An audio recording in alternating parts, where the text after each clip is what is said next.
Hello students, you are welcome to my classes. और यहाँ पर हम डिस्कस करेंगे, टॉपिक है रिफ्रैक्शन। क्लास 10th के लिए हम डिस्कस कर रहे हैं यहाँ पर रिफ्रैक्शन। तो देखिए रिफ्रैक्शन होता क्या है। सबसे पहले हम बात शुरू करते हैं कि आखिर रिफ्रैक्शन होता क्या है। When light passes from one medium to another medium. When light passes from one medium to another medium, its frequency does not change, but velocity and wavelength change. Such phenomena is called refraction. You can say in short, when light ray passes from one medium to another medium, such phenomena is called refraction. तो पहला topic आपका हुआ refraction. तो refraction क्या होता है? जब कोई लाइट एक मीडियम से दूसरे मीडियम में एंटर करती है तो इस फिनोमिना को हम रिफ्रैक्शन कहते हैं। तो यहां पर रिफ्रैक्शन से रिलेटेड कुछ लॉ भी तो लिखेंगे हम लॉज ऑफ रिफ्रैक्शन।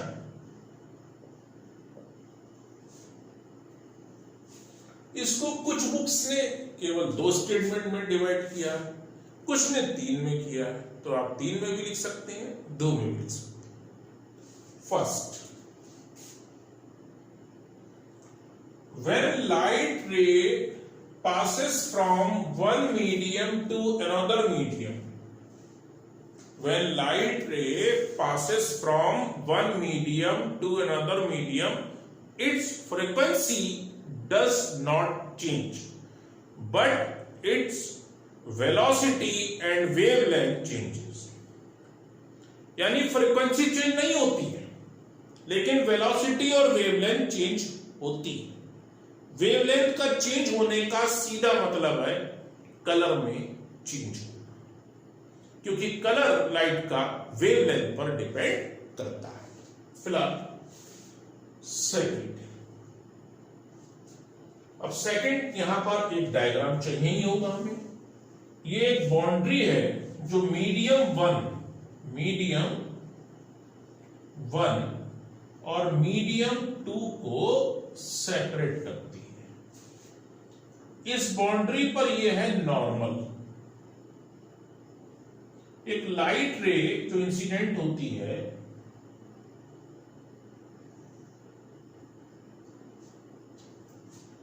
बेंड भी हो सकती है, ये नॉर्मल है, टूवर्ड्स बेंड हो सकती है, अवे फ्रॉम द नॉर्मल भी बेंड हो सकती है।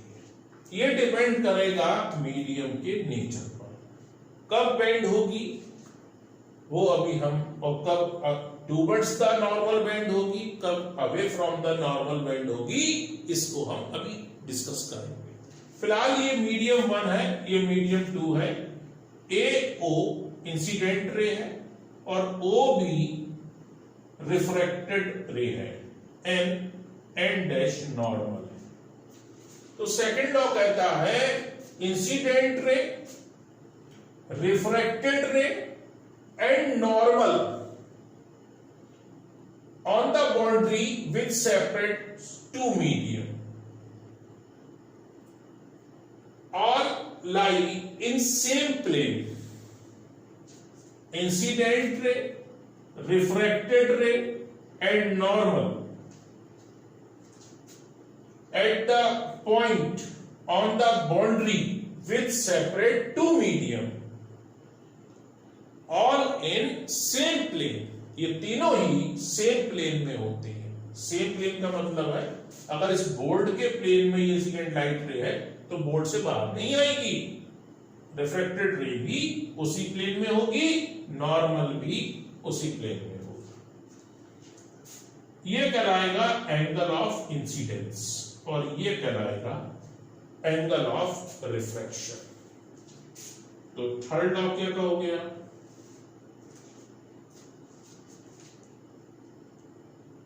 the ratio of sine of angle of incidence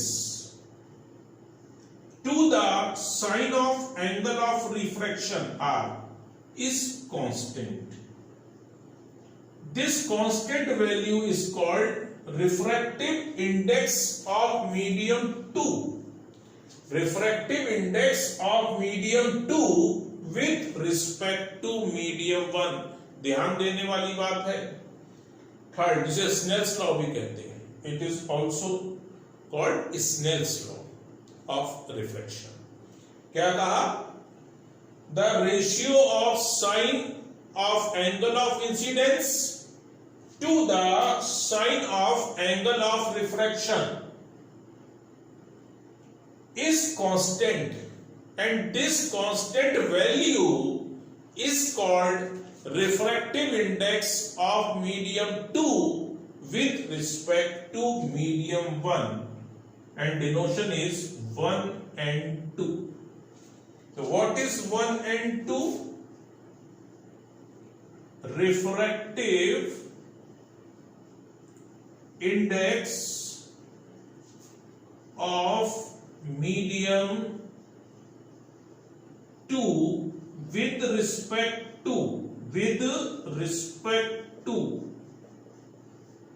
medium 1.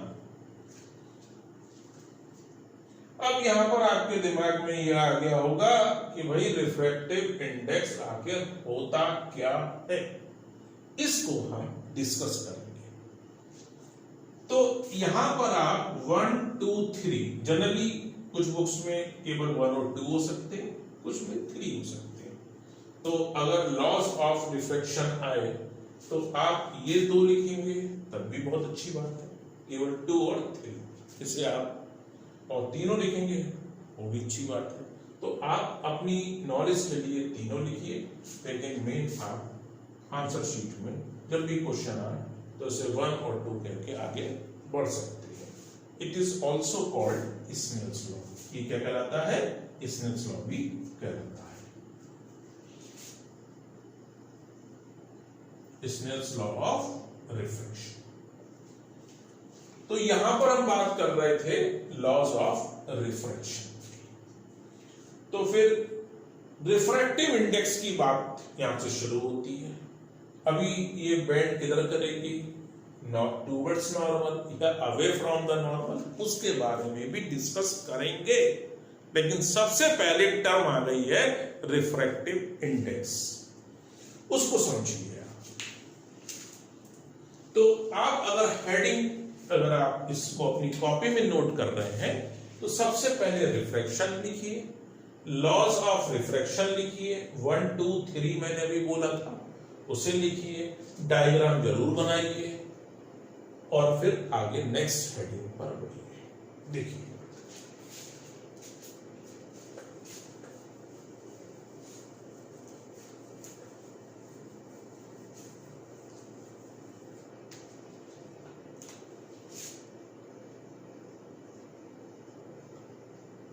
Refractive index ये टर्म लिखिए. एक्चुअली इसको अगर आप सही से पूरा नाम बोलिएगा तो ये है एब्सोल्यूट रिफ्रैक्टिव इंडेक्स.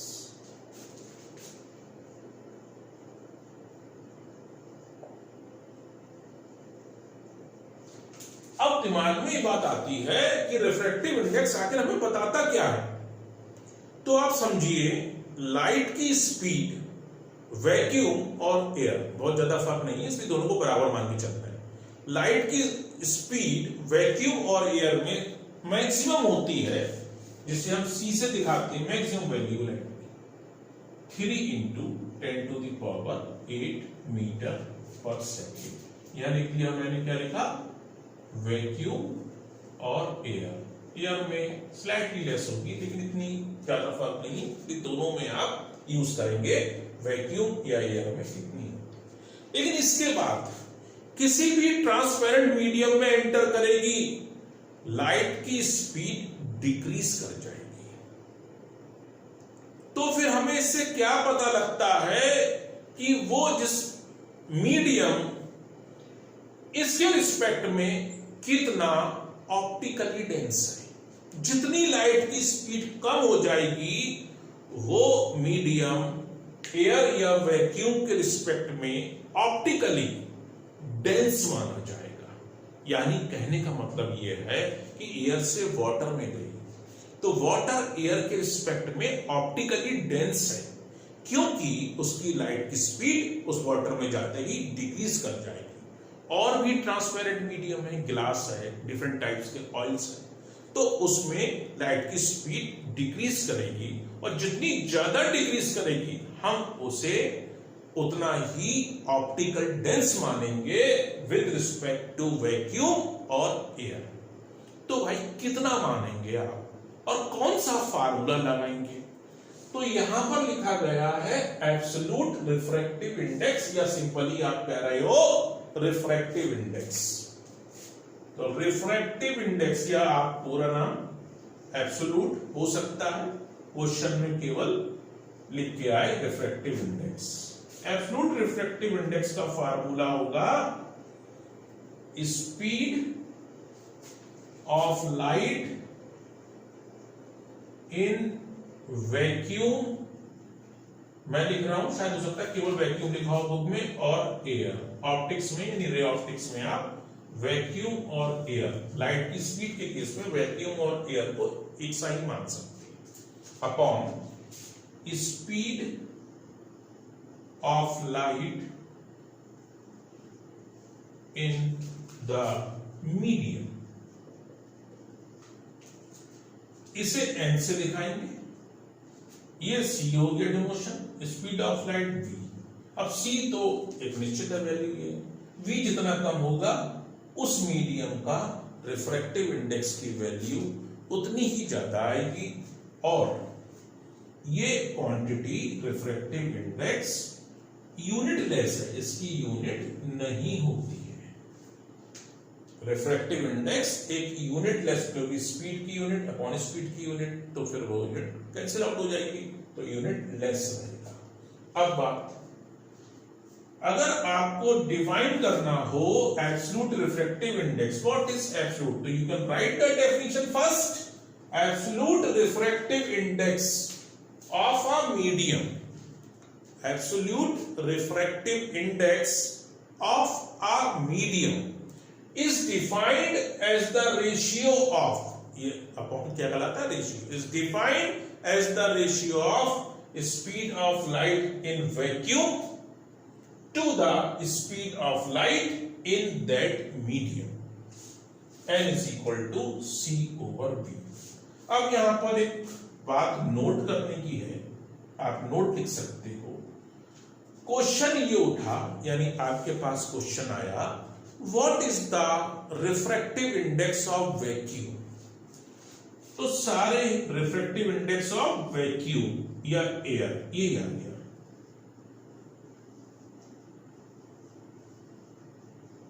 वैक्यूम और एयर भी मान सकते हो।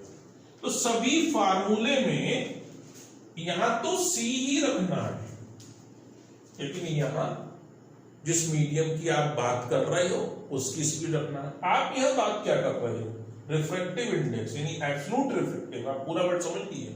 ये रिफ्रैक्टिव इंडेक्स लिखा होता है, लेकिन कंप्लीट वर्ड है absolute refractive index of vacuum is C, तो आएगा ही आएगा, कोई किसी मीडियम में लगाओ, अपॉन में भी सी आएगा। क्यों आएगा, आपने वैक्यूम भी रखा है। कितना आया, 1। इस पे एक और क्वेश्चन बन सकता है, आखिर किस मीडियम के लिए एब्सोल्यूट रिफ्रैक्टिव इंडेक्स की वैल्यू सबसे कम होती है और कितनी होती है? वैक्यूम या एयर के लिए एब्सोल्यूट रिफ्रैक्टिव इंडेक्स की वैल्यू सबसे कम होती है, जो कि कितनी होती है, 1 होती है। अब काउंटर क्वेश्चन कर दे, ऐसा आता नहीं है, क्यों? क्योंकि वैक्यूम में लाइट की स्पीड सबसे ज्यादा होती है, the speed of light is maximum in vacuum. अब कोई भी और मीडियम लोगे, उसके एब्सोल्यूट रिफ्रैक्टिव इंडेक्स की वैल्यू हर हालत में 1 से क्या आएगी, ग्रेटर आएगी। क्यों आएगी? क्योंकि जब आप स्पीड रखोगे तो वो सी के बराबर नहीं होगी, ना सी से ग्रेटर होगी, सी की वैल्यू से कम ही होगी। अगर डिनोमिनेटर न्यूमरेटर से कम होगा तो डेफिनेटली आंसर आपका 1 से ग्रेटर आएगा। तो इस तरीके से आप रिफ्रैक्टिव इंडेक्स की डेफिनेशन, यानी पहले अगर आप एब्सोल्यूट रिफ्रैक्टिव इंडेक्स किसे कहते हैं, इसका फार्मूला क्या होता है, इसकी यूनिट क्या होती है, वैक्यूम या एयर का रिफ्रैक्टिव इंडेक्स कितना होता है, ये आप यहां पर कंप्लीट कर सकते हैं। और इसी के साथ टर्म जो पहले यूज की थी, रिलेटिव रिफ्रैक्टिव इंडेक्स, जो मैंने इस लेक्चर में आपको डिस्कस किया है वो है एब्सोल्यूट रिफ्रैक्टिव इंडेक्स। और मैं अब जो नेक्स्ट लेक्चर में डिस्कस करूंगा वहां टर्म होगी रिलेटिव रिफ्रैक्टिव इंडेक्स। और मेन जो काम है वो रिलेटिव रिफ्रैक्टिव इंडेक्स का ही है, तो आप उसे नेक्स्ट लेक्चर में देखेंगे और इसको आप नोट कर सकते हैं। और अगर आपको ये सब कुछ अच्छा लगा, समझ में आया, तो अगर आपने सब्सक्राइब नहीं किया हो चैनल तो जरूर सब्सक्राइब करिएगा, लाइक करिएगा, और कमेंट अगर कोई भी कमेंट लिखेंगे तो मुझे अच्छा लगेगा, तो आप डेफिनेटली इसको नोट कर सकते हैं। और मैं अब नेक्स्ट लेक्चर में बात करूंगा रिलेटिव रिफ्रैक्टिव इंडेक्स के बारे में। Thank you for watching.